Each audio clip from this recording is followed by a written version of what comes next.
Hey everyone, it's Casey Nicole, and today I have a fun little practice for you. We're actually not going to be doing a full meditation practice, although you can always choose any of my meditation videos to actually go into practice and apply the information that we're going to learn today.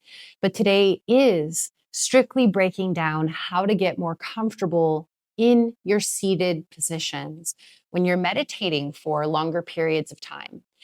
Now, usually, not a lot of people sit cross legged on the ground for long periods of time. This is a very traditional method of meditation. But you can always meditate sitting up into a chair, sitting on your furniture, whatever you have available, and that's perfectly fine. But alignment can really make a difference in how you feel. So sometimes when you're seated on like a couch, for instance, it can be really cushiony and you start to feel that cushion and that support, which is really comfortable. But over time, the body starts to sink into those shapes and starts to kind of lose the integrity of a nice stacked aligned spine, which is really what we're looking for. So that's the objective today, is to kind of go through a couple different ways that you can sit on the ground for a meditation. But like mentioned, I like chairs. I think chairs are great because they tend to have more of a solid backing and you can still find a comfortable seat without losing that alignment in the spine. But for today's sake, we're going to go through two postures seated on the floor. Now, even if you sit up to 5 minutes and you're like, I feel pretty okay, after that 5 minute mark, a lot can happen, right? So you can start to feel really uncomfortable in your body. And you may have felt some of these things before, but maybe the back starts to get really rounded. We lose the posture and it's really hard to keep it stacked. We get a lot of tension in the spine. Okay. Sometimes it's the knees. We start to feel really uncomfortable in the knees. We feel a lot of tension in the knees just from kind of hanging there. Or we can feel discomfort in the ankles. That one can be a lot too, especially if you're on a hard surface. And there's a multitude of different things that can start happening. And so there's usually pretty quick solutions to these problems that can help you to sit for longer periods of time. For myself personally, when I would sit, my legs would start to go numb, right? It's like I have all this tension, hips, all through the legs, that after maybe about 7 minutes, my legs would start going numb and start tingling. I'd have to like stretch them out, shake them out in the middle of a meditation. And so the biggest takeaway from that is when your body is uncomfortable, okay, I want you to really pay attention to this. When your body is uncomfortable, it will continue to send messages to your brain saying, hey, pay attention to me. Hey, I need something from you. Hey, I need comfort, cushion, support. Help me feel comfortable. And when we're trying to meditate, we're trying to get in this still space, right? We want to be able to relax the mind as best as we can anyway. So if the body's constantly sending messages to stimulate the brain and asking for something, it's going to be really, really hard to start relaxing the mind because we're getting constant input. So think about accommodating your body as the very, very first step, because once the body is accommodated, sits back, it relaxes, and then you can actually do the meditation without having to worry about all the distractions that your body is giving to you. Okay. You might still get some physical distractions, and that's perfectly normal, but we're going to try to solve some of those issues that are reoccurring for us so that we can go even deeper into our meditations. And I promise you, when you learn the trick that works best for your body to be able to support and hold its shape, it's a game changer. You can actually start working into these practices in a more mindful way because you've accommodated yourself. So instead of just rushing into meditation, sitting on a hard surface with no cushion or support, and then wondering why meditation is so hard because your body is so uncomfortable, it's just a matter of taking a little extra time to set up and support your body. That's it. The rest is just finding a good meditation that you like or a focus that you like, something that works for you. Okay. So before we get started, I just want to say I am filming today in the beautiful Elevate Community Yoga Studio space in Modesto, California. Shout out. I'm very grateful to be here. So I just want to show them a little extra love. Now, prop wise today, you'll see I have a plethora of different props. I have 4 blocks. You don't necessarily need 4 blocks, but I'm going to kind of show you how I'm going to utilize them. And so if you do have a bunch of blocks, great, you're gonna know how to use them. I also have a bolster. You can also use blankets and pillows, body pillows, whatever you have, right? Especially when you're at home, you can get crafty and creative. But blocks are really, really helpful, especially because they're a good amount of support, but they're not so soft like a pillow that you're just going to squish through it. You still have a little bit of firmness, which equals support. Okay.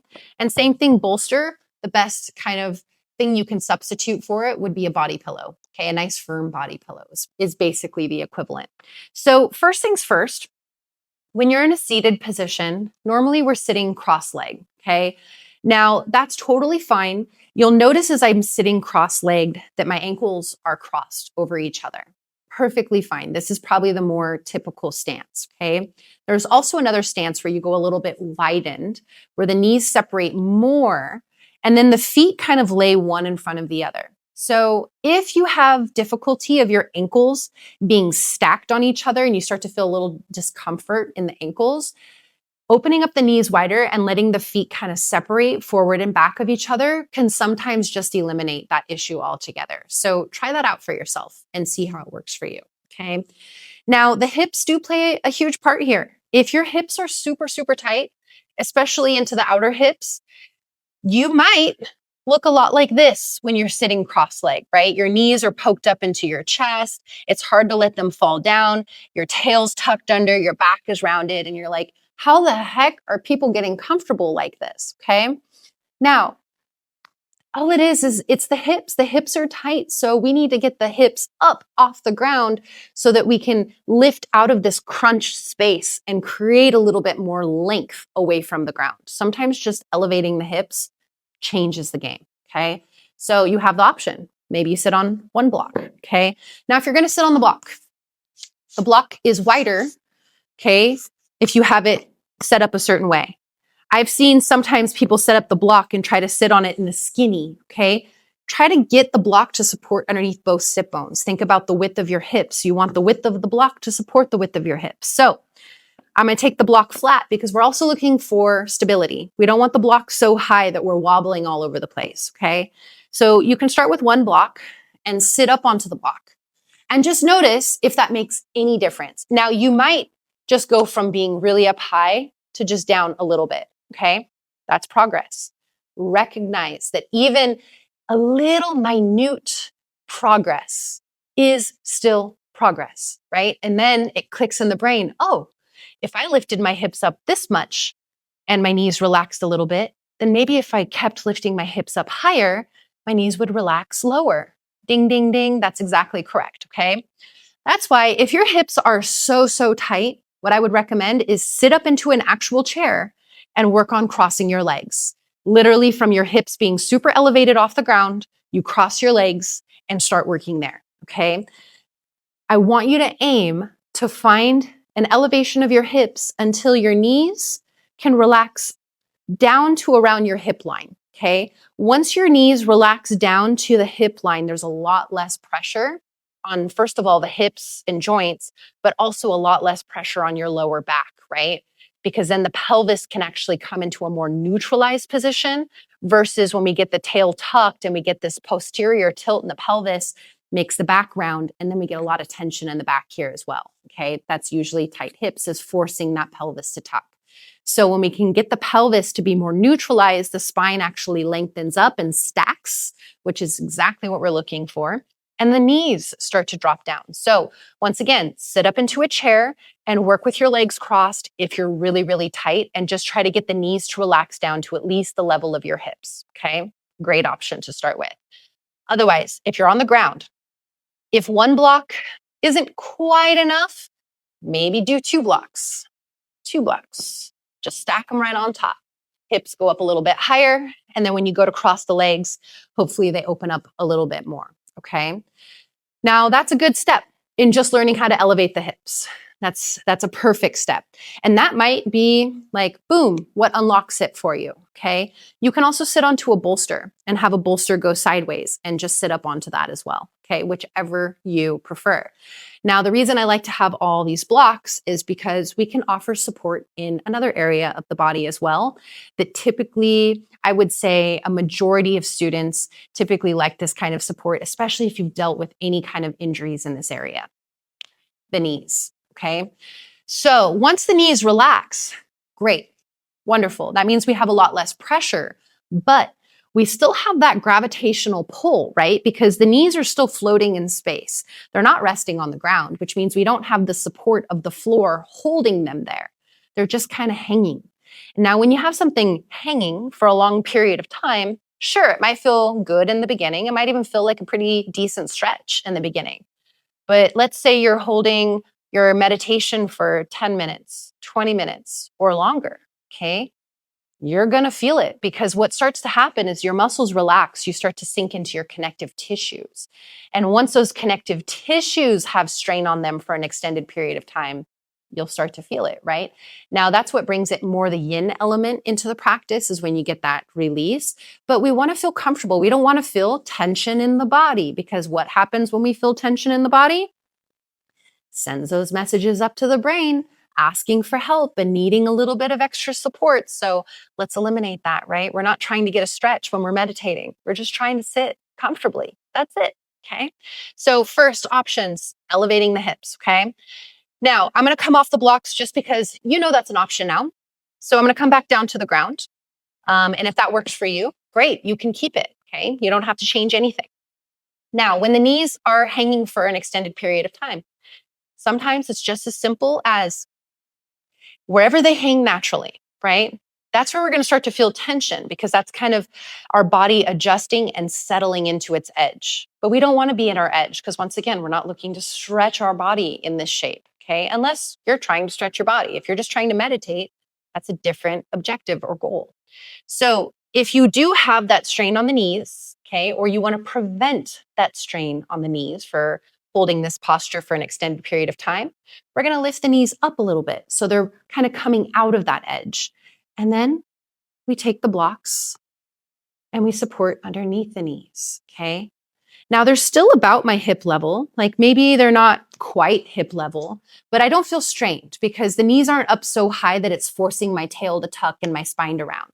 My spine's still uplifted, nice and lengthened. And now I just have a little extra cushion and support underneath my knees. So even if you don't have strain in your knees, even if it feels good to hold it for an extended period of time, you can still use blocks and it could still feel really nice just to have that extra hold and support, okay? Just because you use blocks doesn't mean you need to use them. It's because you want to, because it feels good to accommodate your body. So accommodate your body, do it. I think a lot of times people have a negative association with props, but they're here to help you feel better, not to say that you can't do something. If anything, it's empowering to know that you can serve your body on an even deeper level because it feels good. Like, hey, I'm going to accommodate myself. I'm going to build myself a palace. Do it with your blocks. Make yourself feel comfortable. So if you are sitting up on your blocks, maybe you do both, right? You're sitting up onto your blocks, one or two, okay? Maybe you're only sitting on one block. That's fine. In fact, I'll do that. I'd say that's most common, people sitting on one block. And then when the knees relax open, oh, well, blocks are too low. They're not holding anything. I'm going to adjust them. And maybe it's not right underneath the knees. Maybe it's more underneath the thigh and shin bones, and you have that support. And then the knees feel more supported here as well, right? This is great. This is wonderful. And what you notice is when the knees aren't dropped down so low, you're also taking a lot of that strain off of your feet, off of your ankles, off of the hips, off of the spine. It's like a win-win. It's really so supportive, so helpful. But if you do still feel strain into your ankles, or just you don't like the feeling of your feet being against a hard surface, just bring padding underneath your feet. Maybe that's a blanket, maybe that's a pillow, something cushiony and supportive. That's all for that, okay? Or separate your feet forward and back so that your ankles aren't resting on each other, especially if the bone-to-bone connection feels pretty uncomfortable. That's common, okay? So elevating the hips and elevating the knees. Boom. Already, That works wonders for people, okay? Now, even if you have all this support, it can still be common after a while in your meditation that the core muscles that surround your spine start to get a little tired, fatigued, especially if you don't work on sitting with good posture for long periods of time. Let's say about 20 minutes goes by, you're feeling good, and then all of a sudden your spine starts to get a little tired. Like those deep core muscles start to feel a little tired and you start getting sluggish and rounding over. Then it's that reminder, oh, keep lifting your spine, keep lifting your spine. Sometimes people like to sit against something and have a little spinal support, right? So sitting up against a wall can also be a great option. But you can do the same thing with the blocks and the props underneath you can work exactly the same way, but you just do it while sitting against a wall. And when you sit against the wall, it's really important that your hips go all the way to the wall, that you don't have a gap of space between your hips and the wall, because the same thing happens as if you're sitting in a chair. If you sit forward in your chair and you lean back, what happens? Tail tucks, lower back starts to round, and you get this curl, which puts a lot of tension on the lower back. Not what we're looking for. Nothing stacked and aligned. Nothing has good integrity in our postural alignment, which is what we're looking for. So hips pull back, spine stays long, and then we can use the back support here. Now, for me personally, my lumbar needs support. So sometimes I'll just sit away from the wall just a smidgen, and I'll take the block probably on its side, but you can use it flat as well. And I just slide it behind my lower back. So it's just filling up the space between my lower back and the wall. You can even walk your sit bones back a little bit so that you get that kind of full lift and opening through the lower back, that full support with the block, okay? That makes a world of difference. So my upper back right now is not touching the wall, right? Because I have the block into my lower back. And as it's into my lumbar, my upper back sits away from the wall, but I still feel the wall support because my lumbar is fully supported by the block, which is supported by the wall. So I still feel like I don't have to do quite as much work because my spine stays tall. But the nice thing about it is if my deeper core muscles start to get a little bit lazy or tired, it's really hard to round my back here because my hips are back as far as they can go and my lumbar is supported. So there's no collapsing allowed.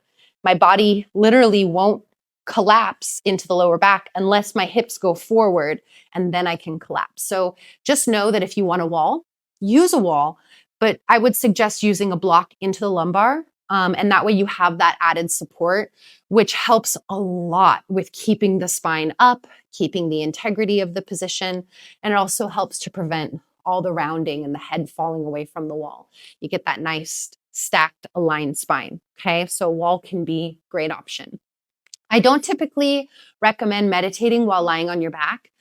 Not because you can't get a good meditation that way, but because you're such a relaxed state of practice that it's really easy to fall asleep. So I don't usually recommend people to meditate in bed on things that are extra cushy, that are gonna mess with your posture, or lying on the ground where it's really a slippery slope. You can slip into a sleep really fast, okay? I've done that before, taught it in many classes. You get the snoring in classes. And hey, if that's what you're looking for, wonderful. Maybe meditation is just to help you with insomnia and help you to get good sleep. Like, great, then do it on your back. It's intentional.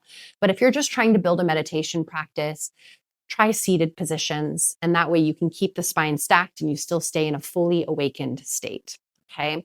So we have the how to support underneath the hips, how to support underneath the knees, and also how to use support of a wall and using a block behind the back.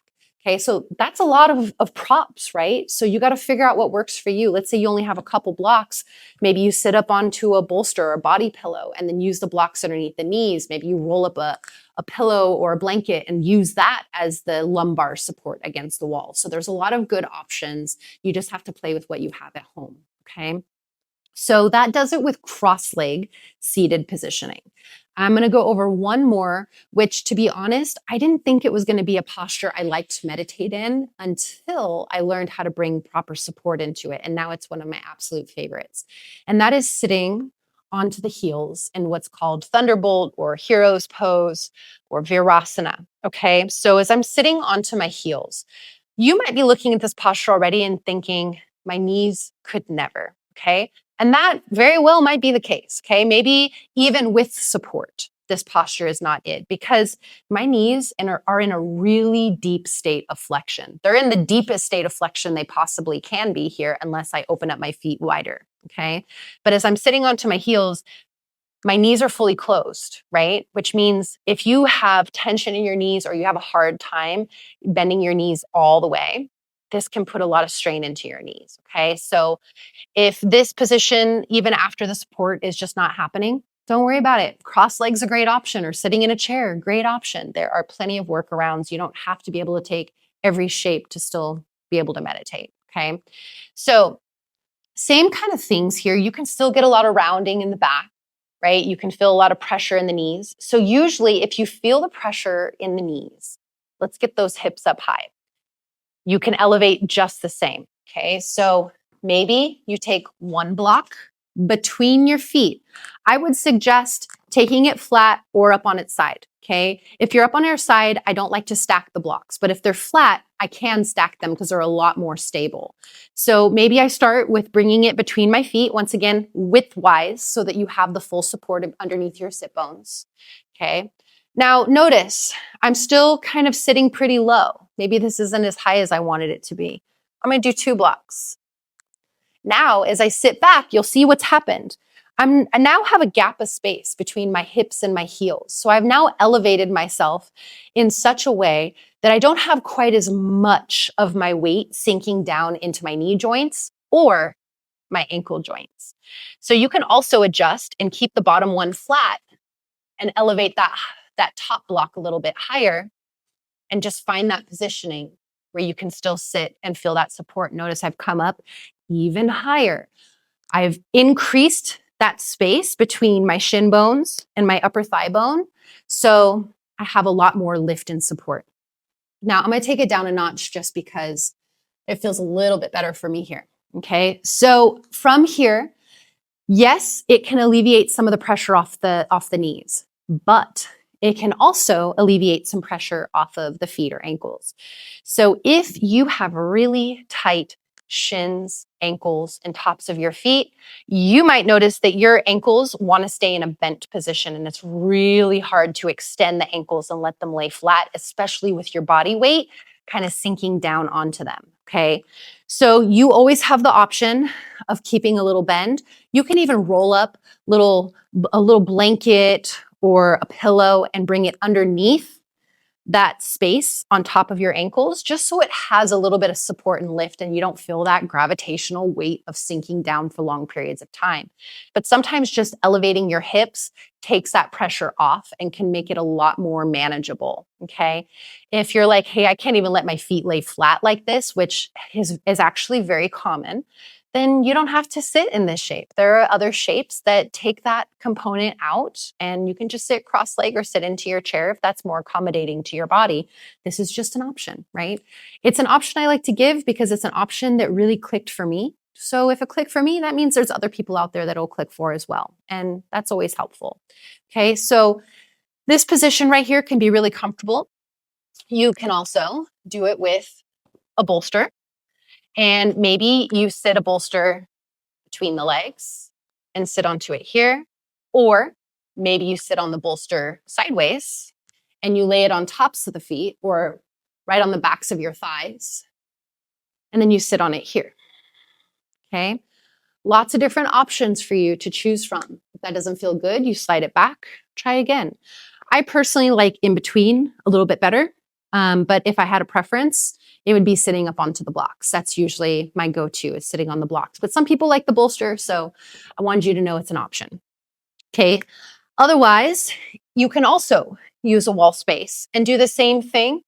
Block into the lumbar spine so you can still feel that support of the wall as you lean back into it, but it still keeps the spine in a nice elevated position. Okay. So that's kind of the gist. Those are the 2 positions that I like to play with when I'm meditating. I personally choose cross-legged most of the time. But I also like to sit up into a chair a lot. I like to sit outside, and I'm not typically on the ground when I'm outside. So I usually sit up into a chair and sit cross-legged or put my feet flat on the ground. If you are sitting in a chair and your feet do not touch the ground, okay, and they're dangling, that also starts to pull tension onto the back. That's why people like to slide forward in their seats a lot and their lower back starts to round. Feet can rest a little easier onto the floor, but then you compromise the shape of the spine. So if you are sitting in a chair and you're having a hard time feeling grounded in your feet, which helps to keep the spine tall and lifted, then you can always have your feet step onto blocks, okay? And just have them on the ground as high as you want. And that way, when you're seated in your chair and your feet come down, they can sit down onto the blocks. And that way you don't feel that pulling on your lower back. Also in a chair, if your chair does not have good lumbar support, take your block into your lumbar and use it against the back of your seat. And so it keeps your spine elevated. It's the same exact components used across the board that offer that same level of support regardless of the shape you're in. Okay. So remember that as you're coming into it, before you meditate, have your props ready to go. Already know how you're going to set it up. When I teach the meditations, I don't teach how to get into the poses. I don't teach all of this breakdown because it would take way too much time, right? And so that can be a little overwhelming if you're new to meditating and you come and take these classes. It's like, why does my body feel so uncomfortable? I can't even concentrate on what she's saying or really get into the meditation. So I wanted to create this video for anyone that was having difficulty with physical tension so that they can accommodate their bodies and help to find the best postural alignment possible that accommodates your body, because your body is going to be different than my body and someone else's body. We're all going to need slightly different things because we all feel slightly different ways. So once you figure out how to do all those little accommodations to help your body feel comfortable, you'll notice the extent of time that your body can hold that shape gets longer and longer and longer, especially the more you continue to do it, because your body gets more and more familiar with those shapes, but in a way that doesn't feel overly forceful or strained. It's like you're easing in, just like stretching the body. So if you think about it, you're not there to stretch, but you are still getting a release from holding that shape for extended periods of time. So make sure you're in a variation that allows you to do that. And then over time, your body will give you more and more and more. And so for me, I went from being able to sit for like maybe 5 minutes tops before my legs would go numb to being able to sit for 30 minutes plus easy just by bringing props into the practice. And not saying it happened right away, right? So release those expectations, but let yourself feel the differences in your body and compare it. Compare a 5-minute practice and see how it feels. So I would recommend go to my playlists, look up meditation, breathing and meditation. All my playlists are broken up into all different kinds of categories depending on what you're looking for. If you go to the meditation and breathing practices, you can click on that. There's a whole bunch of classes to choose from, all different lengths as well.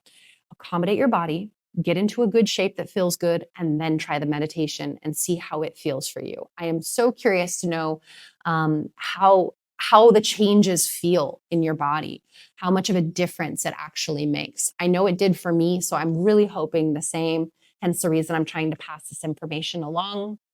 This is crucial information for anyone looking to grow their meditation practice. It's something I definitely share even when I'm leading my teacher trainers. I'm like, you got to start here, learn how to accommodate your body, and the rest will follow. Okay. So please feel free to share your feedback in the comments, especially if you try it out. Try it out and share with me the differences it made for you. Or if you think that this could benefit anyone else, share this video with them. It means the world to me. And especially, it really makes me happy to see your comments and to know who is practicing with me. It inspires me to create more and more of this kind of content. So I'd love to hear your feedback, share it in the comments. Once again, if you're ever in the Modesto, California area, check out Elevate Community Yoga Studio. Otherwise, I'm looking forward to practicing with you soon. Thanks so much.